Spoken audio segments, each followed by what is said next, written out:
stop these tanks from entering this town?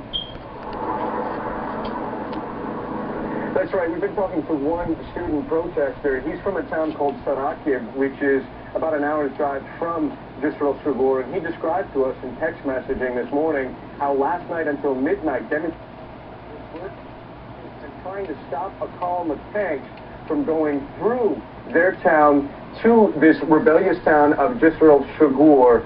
At the end, the soldiers fired in the air. He could not confirm reports that at least one demonstrator had been killed in this altercation. And he went on to say that all of our homes are open now to the residents of Jisr al-Shughur.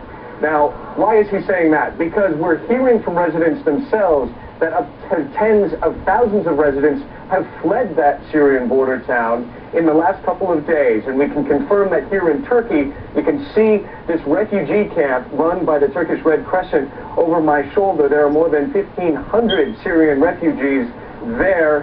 According to the semi-official Anatolian agency, more than 1,000 crossed the border from Syria here into Turkey in just the last 24 hours. And the local authorities are looking for another site to try to erect another camp. They're anticipating more people to come across the border because on Wednesday, the Turkish Prime Minister, Recep Tayyip Erdogan, said Turkey's borders will remain open if Syrian refugees are going to come across the border. So we can anticipate more scenes like this, Monita. We were at the border, which is very close to where I'm standing right now, yesterday, and we saw clusters of refugees who have been camping out along that border, using it as a safe haven, you could call it, and now an increase in the number of people coming across the border, making that a very difficult and painful decision for any person to not only flee their homes, but flee their country as well,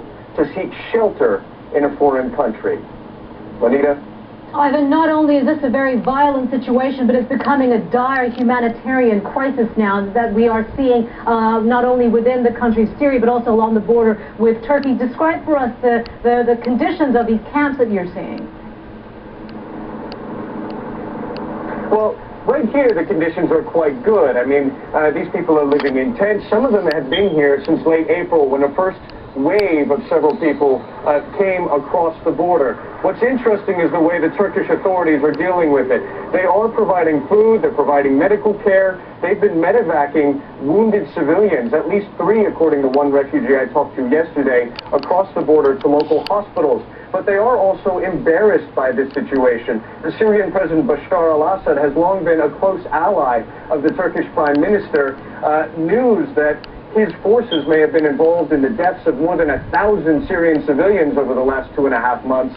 That's not good news for a Turkish Prime Minister who is campaigning for parliamentary elections due to take place just a couple days from now here in Turkey. We are banned, believe it or not, by the police from even going up to this fence and talking to these refugees, even when they want to tell us about the atrocities they've witnessed across the border in Syria. Bonita.